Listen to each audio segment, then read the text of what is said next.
حي على الفلاح.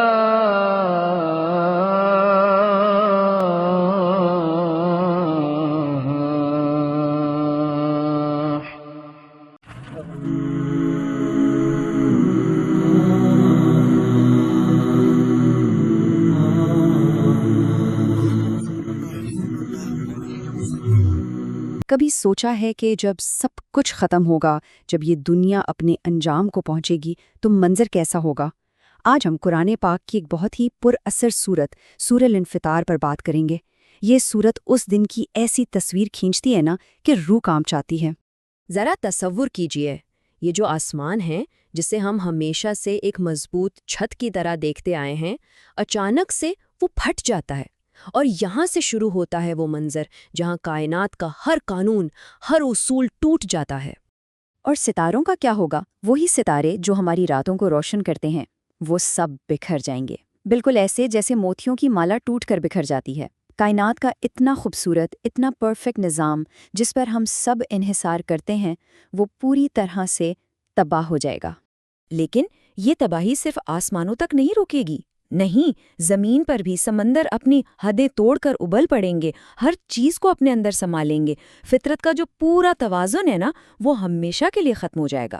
اور اس پوری افراتفری کے بیچ اچانک ایک لمحے کے لیے سب کچھ ٹھہر جائے گا، ایک دم خاموشی اور وضاحت۔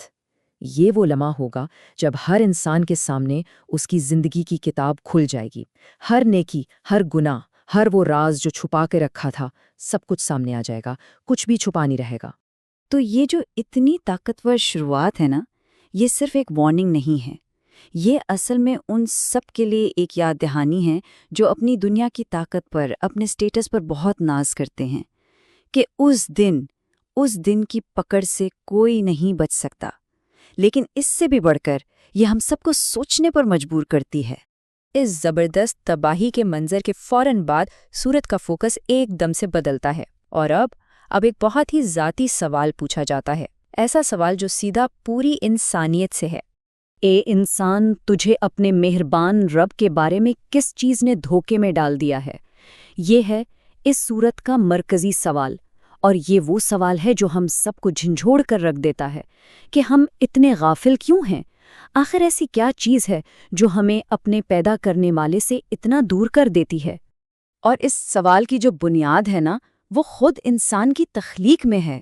تفسیر میں اس کی وضاحت ملتی ہے کہ جس خالق نے انسان کو اتنی طاقت سے، اتنی حکمت سے، اتنے کمال سے بنایا ہے، یہ تو ہو ہی نہیں سکتا کہ اس نے یہ سب بے مقصد کیا ہو۔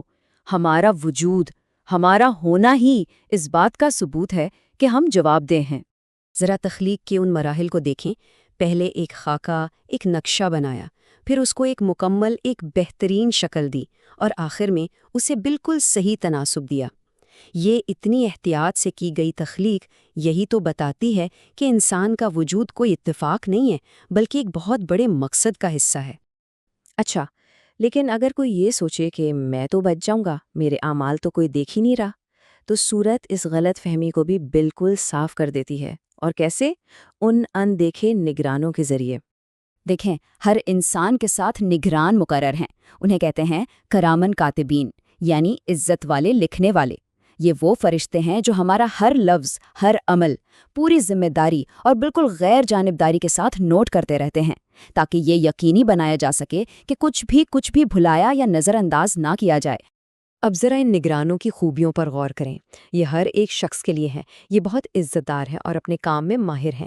ان پر کوئی دباؤ نہیں ڈال سکتا، کوئی رشوت نہیں دے سکتا۔ یہ ہر چھوٹی سے چھوٹی اور بڑی سے بڑی بات کو ریکارڈ کرتے ہیں، اور اس طرح ہر انسان کا ایک مکمل، ایک حتمی ریکارڈ تیار ہو جاتا ہے۔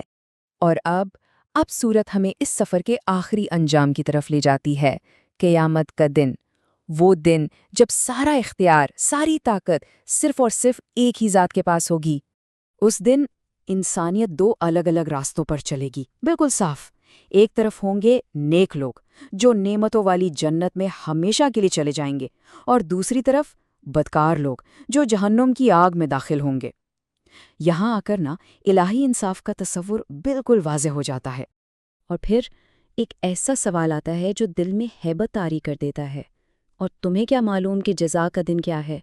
ذرا رک کر سوچئے۔ پھر سے وہی سوال، تمہیں کیا معلوم کہ جزا کا دن کیا ہے؟ یہ جو تکرار ہے نا، یہ اس دن کی عظمت، اس کی ہولناکی اور اس کی اہمیت کو دماغ میں بٹھانے کے لیے ہے۔ اس کا جواب بھی اتنا ہی صاف اور دو ٹوک ہے۔ اس دن کوئی بھی شخص کسی دوسرے کے ذرہ سا بھی کام نہیں آ سکے گا۔ دنیا کے سارے رشتے، ساری طاقتیں، ساری سفارش سب بے معنی ہو جائیں گی، سب ختم۔ اور آخر میں یہ حتمی اعلان، اس دن ہر معاملہ، ہر چیز مکمل طور پر اللہ کے ہاتھ میں ہوگی۔ یہ آیت ہمیں ایک آخری اور بہت گہری سوچ کے ساتھ چھوڑ جاتی ہے کہ اصل اور مطلق حاکمیت صرف اور صرف اسی کی ہے، اور ہم سب نے اسی کے سامنے جواب دینا ہے۔